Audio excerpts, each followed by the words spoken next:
kita cinta kepada orang yang cinta kepada Allah. Nah, kalau kita cinta kepada Allah, otomatis kita akan cinta kepada orang-orang yang cinta kepada Allah. Kayak apa cara kita cinta kepada orang yang cinta kepada Allah?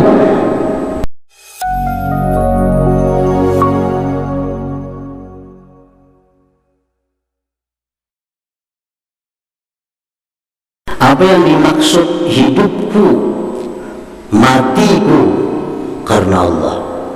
Itu hari-hari kita baca dalam sembahyang kita. Inna salati, sesungguhnya sembahyangku, wa nusuki, ibadahku, wa mahyaya, hidupku, wa mamati, matiku karena Allah Ta'ala. Artinya bahwa kita sembahyang itu adalah seorang hamba Allah. Hidupku karena Allah, makan karena Allah, minum karena Allah, tidurnya karena Allah, kawinnya karena Allah, bekerja berusaha karena Allah, istirahat karena Allah. Apapun yang dia kerjakan dalam hidupnya itu semua adalah karena Allah. Ini yang dinamakan hamba Allah, yang sebenar-benar hamba Allah yang dicintai oleh Al-Wadud ini. Apalagi ibadah, apalagi sembahyang, apalagi baca Quran, apalagi menuntut ilmu, itu sudah nyata karena Allah. Makan pun dia karena Allah, minum pun karena Allah. Kita ini jangankan makan minum, beribadah aja kadang-kadang kada karena Allah. Jangankan urusan hidup, urusan ibadah aja kita kadang-kadang karena Allah, bukan karena Allah. Berarti kita masih belum menganggap diri kita ini hamba Allah.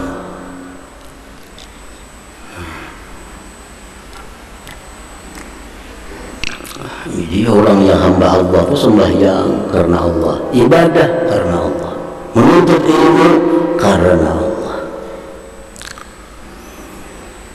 Kadada istilah salajur itu kadada.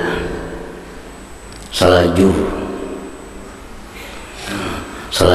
ke Banjar, salajur menuntut ilmu. Itu karena salajur makanya.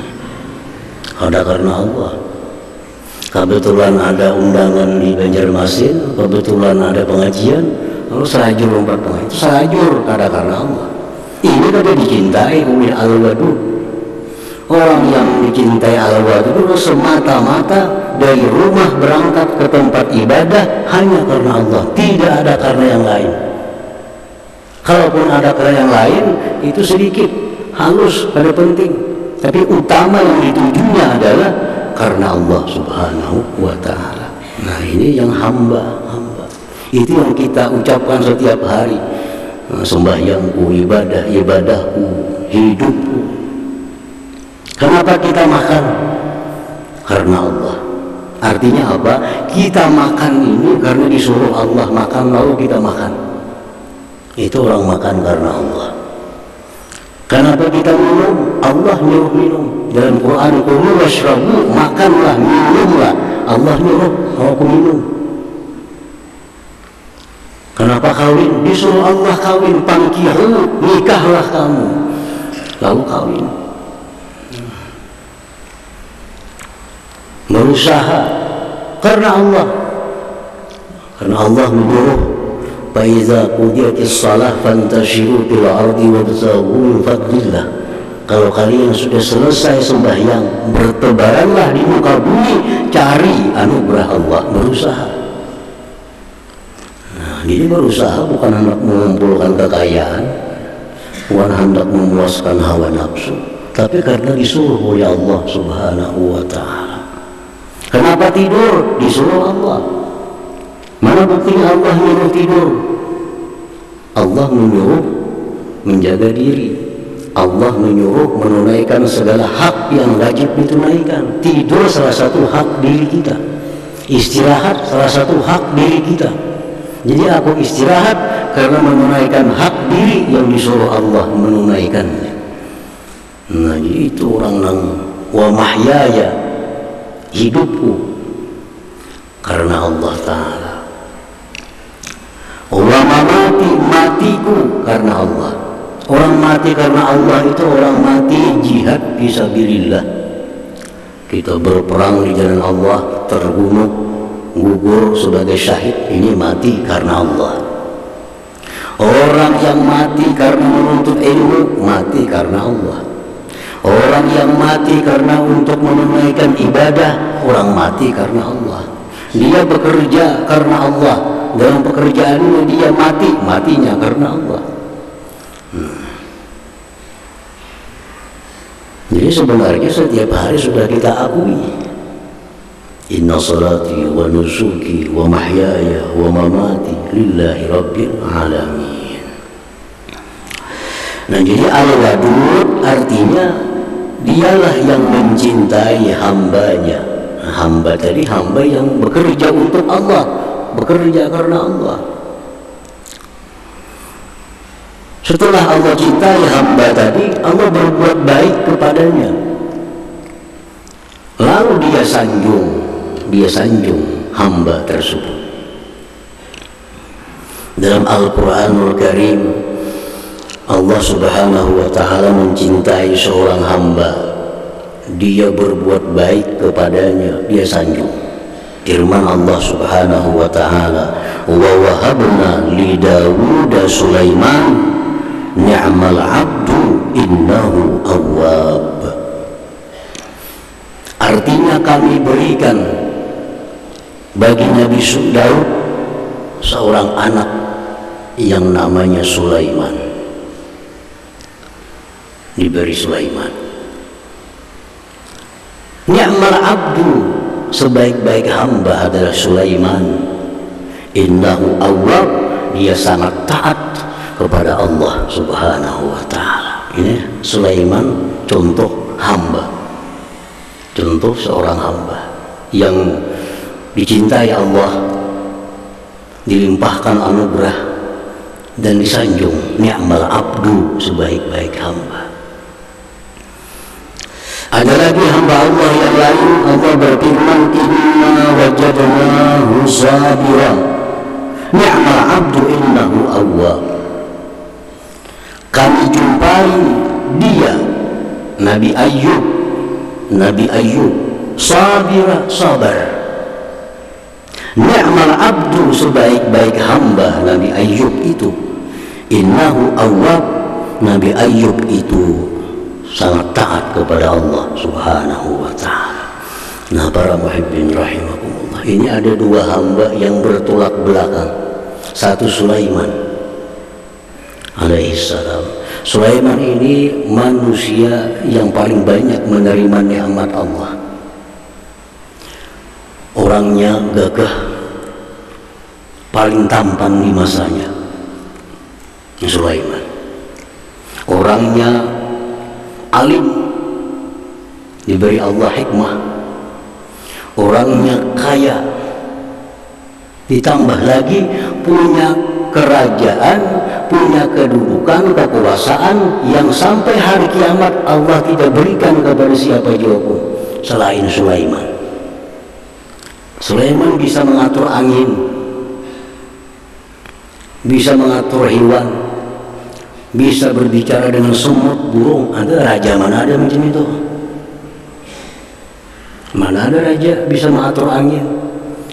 Nabi Sulaiman ambil sekeping papan, duduk di papan, hai angin bawa ke negeri Sam, terbang dibawa oleh angin. Nah, kerajaan Nabi Sulaiman. Nabi Sulaiman luar biasa dapat nikmat dari Allah.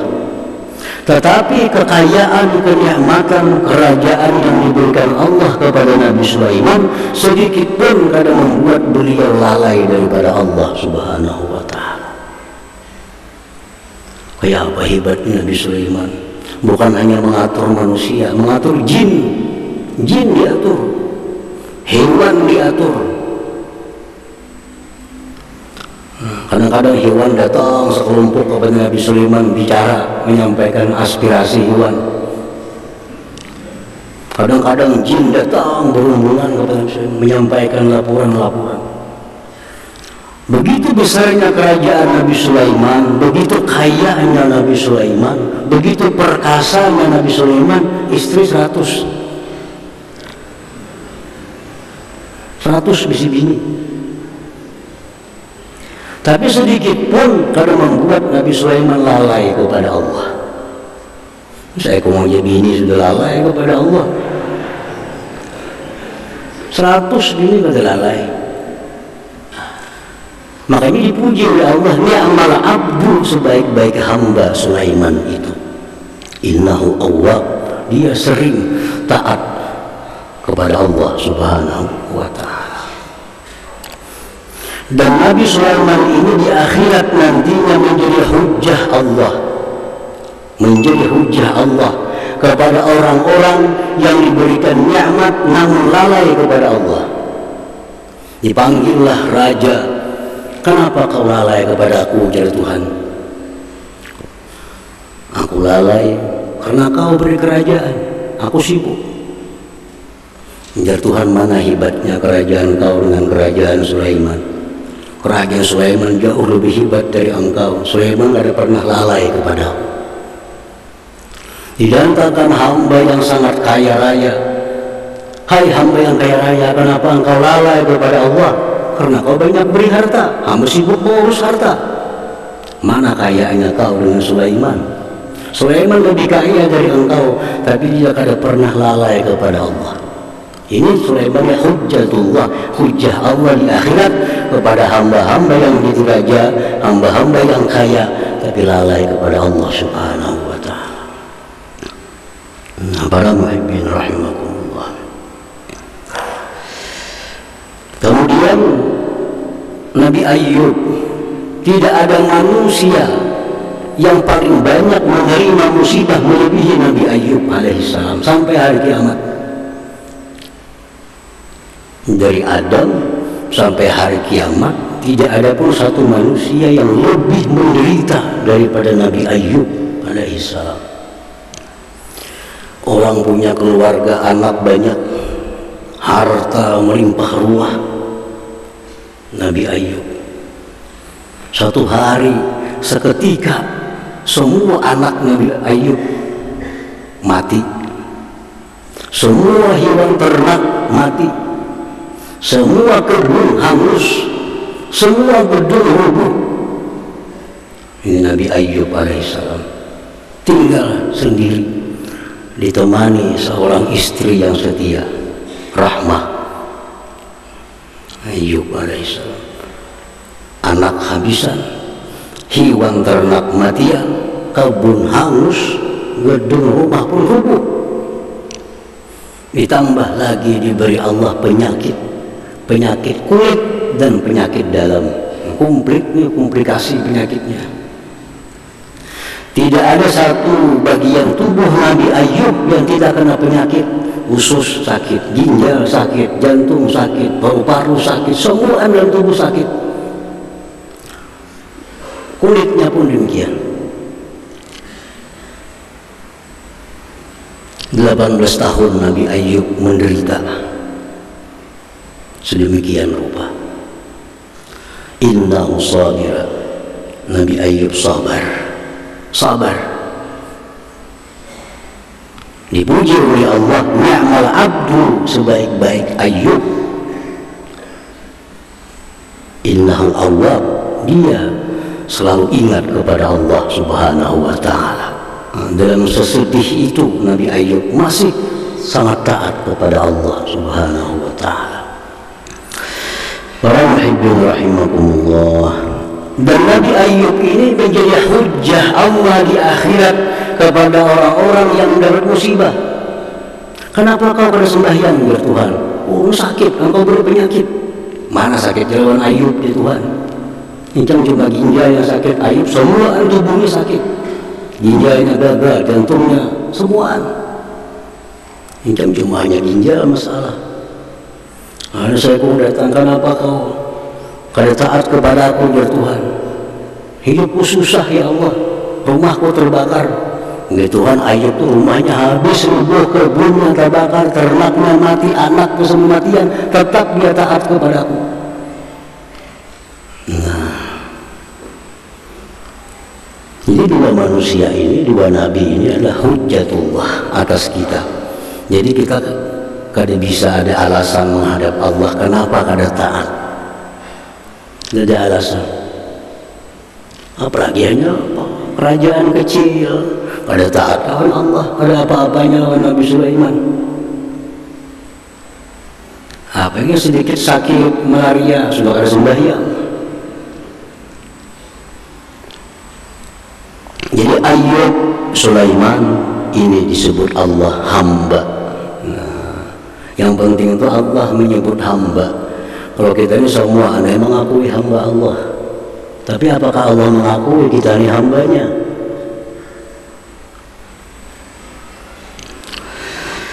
Idza aradta an yuhibbaka Allah wa yuhsina ilaika wa yusni alaika fakun abdallahi haqqan. Maka bila engkau mengingini bahwa Allah cinta kepada engkau, Allah berbuat baik kepada engkau, bila engkau ingin dipuji oleh Allah, jadilah engkau hamba Allah, sebenar-benar hamba Allah.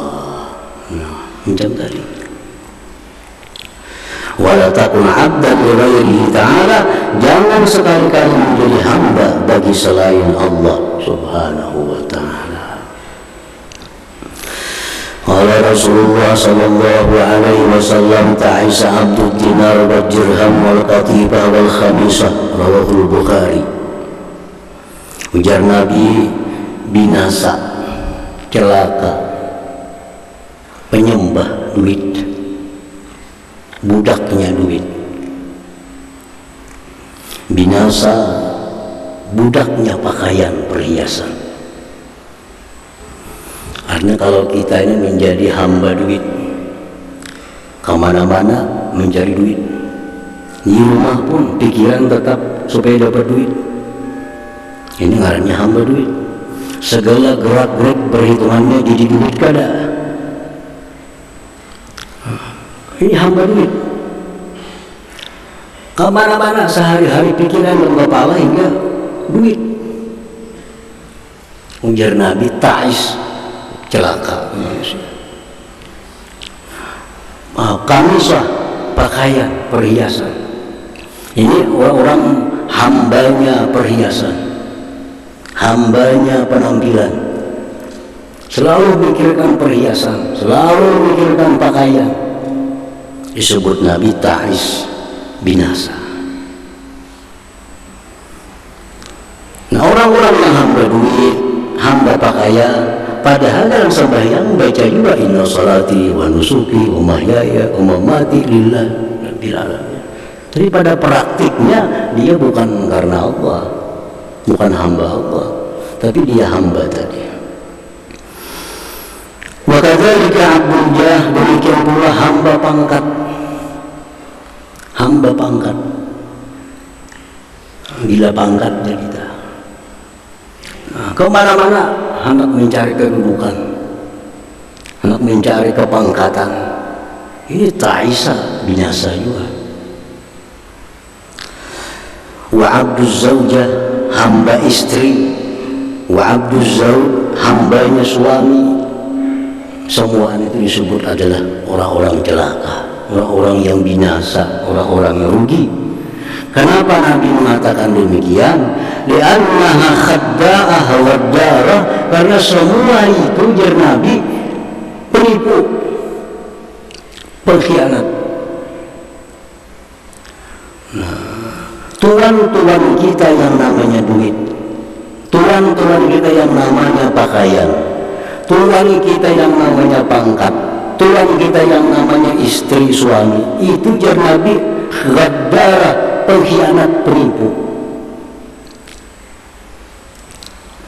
Makanya bila orang menyembah itu, menuruti kemauan itu, disebut binasa, tertipu.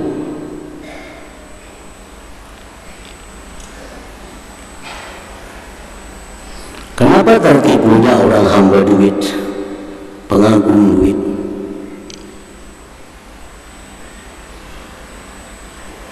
Bila sampai waktunya, duit ini akan berpisah lawan kita.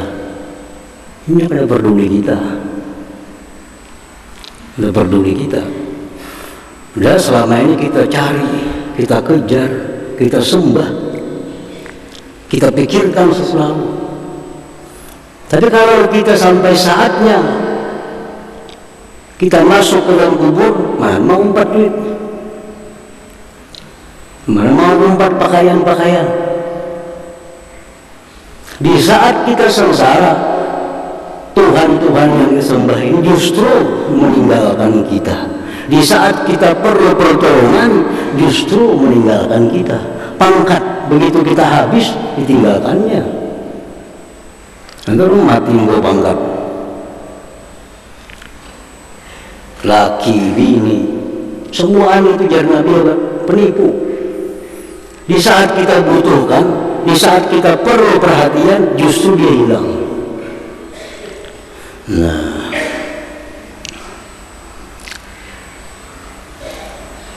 kun abdallah, jadilah engkau hamba Allah. Ta'ish sa'idan fid dunya wal akhirah, jadilah engkau beruntung dunia akhirat. Kalau kita jadi hamba Allah, kita beruntung dunia akhirat. Wa makfiyan bihima, dan dicukupi dunia akhirat. Di saat kita susah, di saat kita menderita, Allah datang menolong kita, kadang meninggalkan kita. Allah berfirman dalam Quranul Karim, alaihissallah bikafin abdah. Allah mencukupi penyembah-penyembahnya, Allah mencukupi pemuja-pemujanya, Allah mencukupi orang-orang yang mau jadi budak Allah subhanahu wa ta'ala. Nah, itulah pengertian hamba yang dikasihi, disayangi, dicintai oleh Al-Wadud ini.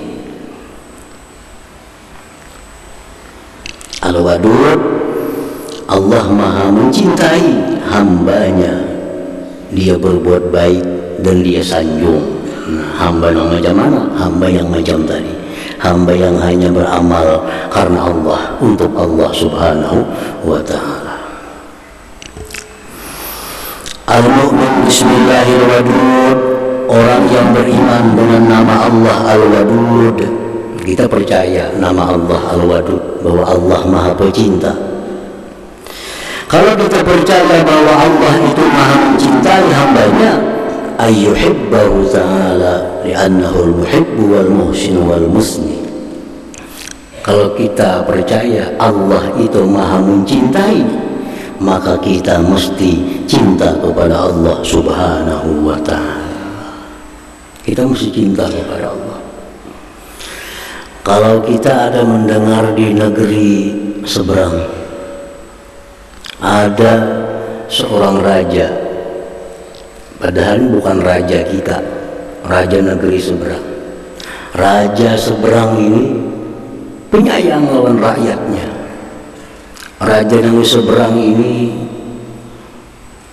memuji kepada rakyatnya, memperhatikan kepada rakyatnya. Kita yang di sini cinta kada lawan raja itu, cinta kada kita, padahal bukan raja kita. Tapi karena kita mendengar berita informasi yang benar bahwa raja seberang itu maha penyayang, maha pengasih, maha pecinta kepada rakyatnya, walaupun kita bukan rakyatnya, tapi hati kita otomatis hati kita cinta kepada raja itu. Apalagi Allah subhanahu wa ta'ala, informasi dari Al-Quran yang maha suci, informasi dari Nabi bahwa Allah itu penyayang, pecinta. Maka kita pun akan cinta mestinya kepada Allah subhanahu wa ta'ala. Wa mahabbatullah ta'ala bi ta'atihi wa tibai mardatihi wa bi kasri wa bi iksari dzikri. Dan cinta kepada Allah itu bisa diketahui dengan ketaatan, mencari keridhaannya, dan banyak menyebutnya. Nah, kalau kita cinta kepada Allah, bujur kada cinta, lihat taat kita. Karena orang yang mencintai pasti taat dengan yang dicintai. Yang kedua, apakah kita selalu mencari keridhaannya? Karena orang yang mencintai ini selalu mencari keridhaan dari yang dicintainya. Yang ketiga, apakah kita sering menyebutnya? Itu tanda-tanda cinta. Patuh kepada yang dicinta, selalu berusaha menyenangkan yang dicinta, dan seringkali menyebut-nyebut namanya. Itu tanda cinta kepada siapapun, termasuk tanda cinta kepada Allah Subhanahu wa ta'ala. Nah, jadi buah keimanan kita kepada nama Allah Al-Wadud, kita cinta kepada Allah. Yang kedua, ya an yuhibba man yuhibbullaha ta'ala wa yuhsinu ilaihi wa yusni alaihi. Dan pula kita cinta kepada orang yang cinta kepada Allah. Nah, kalau kita cinta kepada Allah, otomatis kita akan cinta kepada orang-orang yang cinta kepada Allah. Kayak apa cara kita cinta kepada orang yang cinta kepada Allah? Kita berbuat baik kepadanya dan kita memuji menyanjungnya. Misalnya Rasulullah SAW. Rasulullah jelas sudah orang yang mencintai Allah. Para aulia itu orang yang mencintai Allah. Kita mesti cinta kepada mereka. Bentuk cinta kita macam apa? Kita berbuat baik kepada mereka, dengan Nabi bersalawat, dengan para aulia mendoakan mereka, wayusni dan memuji-muji mereka. Kita puji Nabi setinggi-tingginya, kita puji para wali setinggi-tingginya. Itu sebagai tanda kecintaan kita kepada mereka. Wa yuhibba li jami'in nas ma yuhibbu li nafsihi, dan bahwa dia cinta bagi sekalian manusia sesuatu yang dia cinta untuk dirinya. Ini buah keimanan kepada Al-Wadud. Dia cinta kepada manusia sesuatu yang dia cinta kepada dirinya. Dia kepingin manusia itu sesuatu yang dia kepingin sesuatu itu. Kita kepinginlah sugih, kepingin. Kita kepingin juga orang-orang itu sugih. Nah, kita kepinginlah selamat, kepingin. Kita pun kepingin juga orang lain selamat. Kita kepinginlah orang yang berdagang sebelah di payu. Nah, sebagaimana kita kepingin dagangan kita di payu, kita pun kepingin juga yang sebelah di payu. Nah, Rasulullah SAW bersabda, la yu'minu ahadukum hatta yuhibba li akhihi ma yuhibbu li nafsihi. Belum beriman kalian sehingga kalian mencintai bagi saudara kalian seperti mencintai diri engkau sendiri. Nah, kita kepingin ke surga mati. Kita pun ingin yang sebelah rumah ini ke surga juga. Kita kepingin jadi orang saleh. Kita pun kepingin juga orang sebelahnya jadi orang saleh. Dan kepingin kita itu kada bisa merubah keadaan orang, tapi bisa merubah keadaan kita. Kepinginnya kita itu kada bisa merubah keadaan orang, tapi bisa merubah keadaan kita. Kita berwarung, sebelah berwarung. Kita kepingin dagangan kita payu. Kita pun mesti kepingin warung sebelah payu. Kita kepingin warung sebuah tuh payu, jadi payu lainnya ada tantu juga, jadi kita kepingin. Nah, kita kepingin yang berdagang sebelah ini payu, dalam hati ini kepingin. Apakah dagangan ini payu? Kan pasti. Jadi kepinginnya kita itu kada merubah apa-apa dengan yang sebelah ini, tapi merubah kita dari orang yang jahat akhlak, merubah kita menjadi orang yang baik akhlak. Nah, untung untuk kita sebelah itu ada untungnya. Kita kepingin masuk surga, kita kepingin tetangga sebelah masuk surga. Nah, kita kepingin tetangga sebelah masuk surga, apakah ini ke surga dia nanti karena kita kepingin? Ada tentu. Tapi karena kepingin kita itu, kita dicatat dapat pahala.